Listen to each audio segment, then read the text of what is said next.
Hi! இன்னைக்கு நாம் ஒரு சிம்பிளான ஸ்நாக்ஸ் தான் பார்க்க போகிறோம். பசங்களுக்கு, கிட்ஸ்க்கு ரொம்ப பிடிக்கும். நம்மளும் ஈஸியாக செஞ்சிடலாம். அதுக்கு மெயினான பொருள் வந்து உருளைக்கிழங்கு தான். நான் ஒரு 4 உருளைக்கிழங்கு எடுத்துக்கிட்டேன். கொஞ்சம் பெரிய சைஸு. 4ஆ கட் பண்ணி, நல்லா வாஷ் பண்ணிவிட்டு 4ஆ கட் பண்ணி, நல்லா மூழ்கிற அளவுக்கு தண்ணி ஊற்றி, உப்பு போட்டு குக்கரில் ஒரு விசில் வச்சு எடுத்துட்டேன். உடனே திறந்துடணும். இல்லைனா நல்லா குழஞ்சிருச்சுன்னா நம்ம இதை செய்கிறது கொஞ்சம் கஷ்டம். நல்லா தண்ணியெலாம் வடிச்சிட்டு நல்லா ஆற விட்டுறணும். ஆறுனதுக்கப்புறம் தோலை உரித்து எடுத்து வச்சுக்கணும். அடுத்து ஒன்று ஒன்றா நல்லா மசிச்சுக்கணும். நான் கையால் தான் செய்கிறேன். உங்கள்கிட்ட மேஷர் இருந்துச்சுன்னா மசிக்கிறதுக்கு உள்ள கரண்டி மாதிரி ஒன்று இருக்கும், அதை வச்சு மசிக்க முடியும்னா மசிச்சிடுங்க. எல்லாத்தையும் நல்லா ஒரு கட்டி இல்லாமல் மசித்து எடுத்துக்கணும். அப்போ தான் நமக்கு உருண்டை பிடிக்க ஈஸியாக இருக்கும், பால்ஸ் பிடிக்கிறதுக்கு ஈஸியாக இருக்கும். நல்லா மசித்து எடுத்துட்டு எல்லாத்தையும் மசித்து எடுத்துக்கோங்க. கொஞ்சம் அகலமான பாத்திரமாக இருந்தால் நமக்கு பிணையறதுக்கு ஈஸியாக இருக்கும். நல்லா மசித்து எடுத்துருங்க. எடுத்துட்டு அதில் நம்ம அடுத்து உப்பு, கார்ன்ஃப்ளவர், சோள மாவு அதை ஆட் பண்ணணும்.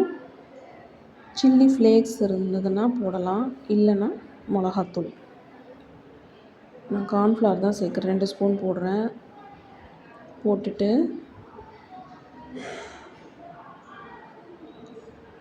மிளகாத்தூள், இஞ்சி பூண்டு பேஸ்ட்டு, உப்பு, இவ்வளோ தான் நான் ஆட் பண்ண போகிறது. நீங்கள் வேணும்னா பச்சரிசி மாவு சேர்த்துக்கலாம். கேரட், பட்டாணி இதெல்லாம் வேக வச்சு அதையும் 1, 2ஆக மசித்து இதோட ஆட் பண்ணிக்கலாம். அதுவும் நல்லாயிருக்கும். நான் ரொம்ப சிம்பிளாக தான் செஞ்சு காமிக்கிறேன்.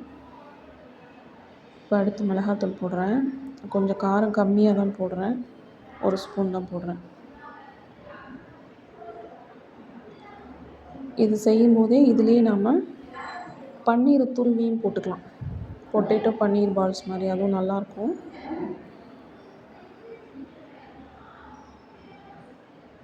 வேறு என்ன வெஜிடபிள்ஸ் போடணும்னு நினைக்கிறீங்களோ, கருவேப்பிலை, கொத்தமல்லி, பச்சை மிளகா எதுனாலும் போடலாம். இப்போ இஞ்சி பூண்டு பேஸ்ட் ஆட் பண்ணியிருக்கேன்.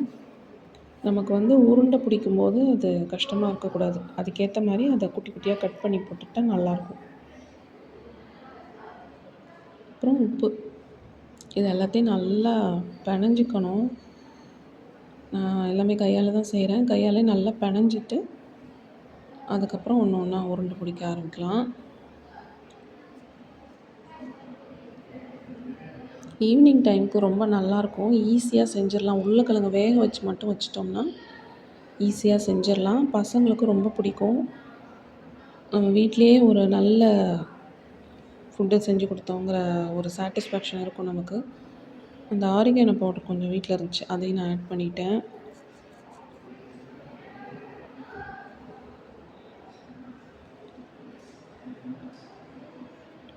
நல்லா உருளைக்கிழங்கு ஆற விட்டு பிணைஞ்சோம்னா தான் நம்ம கையில் சுடாது, இல்லைன்னா நல்லா சுற்றும். உள்ளே நல்லா சூடாக இருக்கும். ஆற விட்டுட்டு பிணையணும்.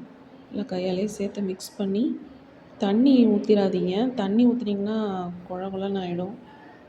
அதில் இருக்கிற அந்த ஈரப்பதத்திலேயே பிணையணும். பிணைஞ்சு கொஞ்சம் டைம் எடுக்கும். கொஞ்சம் பிணைஞ்சிட்டோம்னா நல்லா அழகாக வந்துடும். மாவு நல்லா நமக்கு உருண்டை பிடிக்கிற மாதிரி வந்துடும். பாருங்கள், ஃபஸ்ட்டு இதாக இருந்துச்சு, இப்போ அது சேர்க்க சேர்க்க ஒன்றா அப்படியே ஒட்டிக்குது. வேணால் கொஞ்சம் ஆயில் விட்டுக்கலாம்.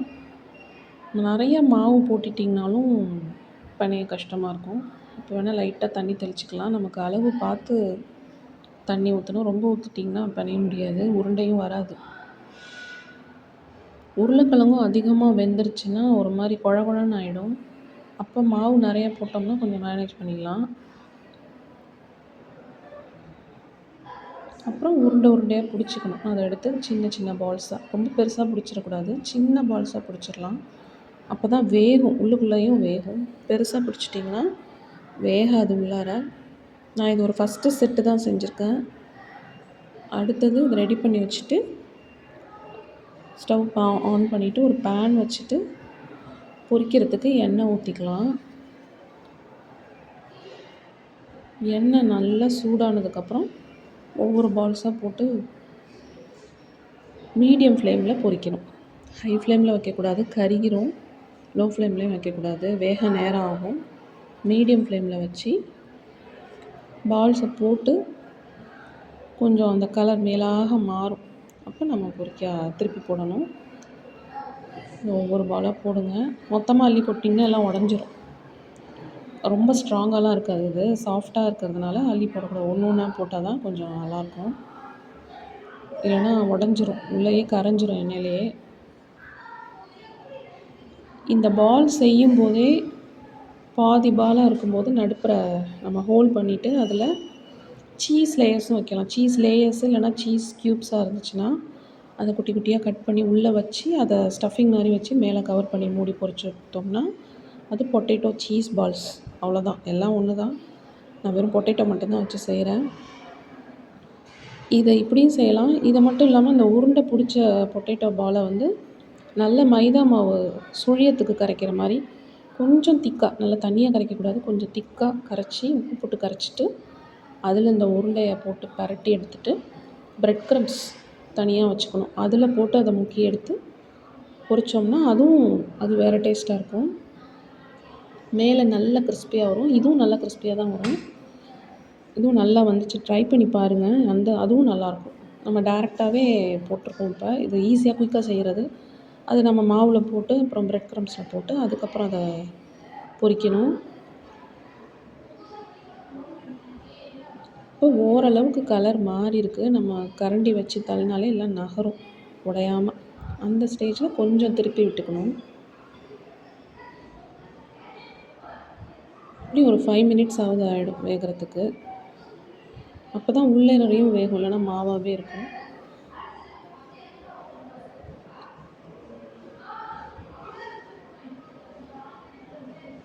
ஒரு 4 உருளைக்கிழங்கு போட்டு செஞ்சோம்னா 4 பேர் தாராளமாக சாப்பிட்லாம். ஒருத்தருக்கு ஒரு 6-7 உருண்டைங்க வரும் பொட்டேட்டோ பால்ஸு.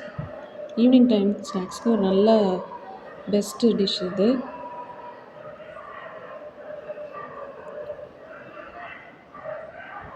இப்போ தான் பாதி பொரிஞ்சிருக்கு. நல்லா பொரிஞ்சோன்னே எடுத்துகிட்டு நம்ம டொமேட்டோ சாஸ் வச்சு சாப்பிட்லாம், சில்லி சாஸ் வச்சு சாப்பிட்லாம். நல்லாயிருக்கும். எதை வச்சு சாப்பிட்டாலுமே நல்லாயிருக்கும். அப்படியேவும் சாப்பிட்லாம், சாஸே வேணான்னாலும் சாப்பிட்லாம். வெரி ஈஸி ரெசிபி, ரொம்ப ரொம்ப ஈஸி, குயிக்காக செஞ்சிடலாம். நம்ம அதை மாவு உருளைக்கிழங்கு வேக வைக்கணும், மாவாக பிணையணும். அந்த பிணையிறது தான் உருண்டை பிடிக்கிற மாதிரி பிணையிறது தான் கொஞ்சம் பார்த்து செய்யணும். அதை கரெக்டாக செஞ்சிட்டோம்னா நல்லா வந்துடும். நிறைய மாவும் போட்டோம்னா ஒரு மாதிரி டேஸ்ட் நல்லா இருக்காது. ஸோ பார்த்து வேக வைக்கணும் உருளைக்கிழங்கு. மாவும் கரெக்டாக ஆட் பண்ணுங்கள், உப்பும் கரெக்டாக போட்டுடணும்.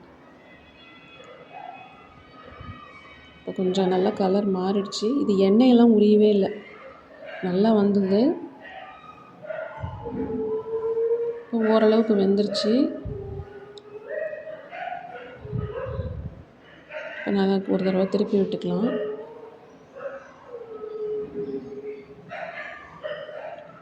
நீங்களும் ட்ரை பண்ணி பாருங்கள். பொட்டேட்டோ ஒரு 4-5 இன்க்ரீடியன்ட்ஸ் வச்சு சிம்பிளாக ஈவினிங் ஸ்நாக்ஸு ட்ரை பண்ணி பாருங்கள்.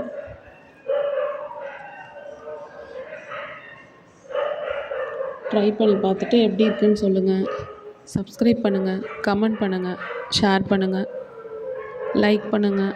எதுவும் கரெக்ஷன்ஸ் இருந்தால் சொல்லுங்கள்.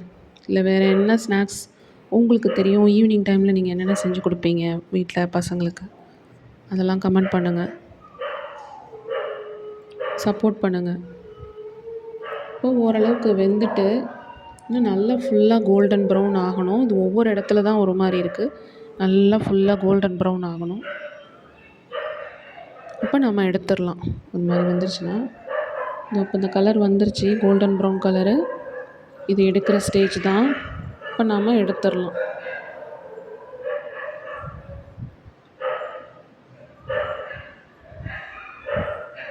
எடுத்துட்டோம்னா பார்க்க கொஞ்சம் எட்டலேருந்து பார்க்கறதுக்கு குலோப் ஜாமுன் மாதிரியே இருக்கும். அவ்வளோதான். இதை சாஸ் வச்சு சாப்பிட்டோம்னா செம்மையாக இருக்கும். பாருங்கள், நல்ல கிறிஸ்பியாக இருக்குது, உள்ளே சாஃப்டாக இருக்குது. நீங்களும் ட்ரை பண்ணி பாருங்கள் வீட்டில்.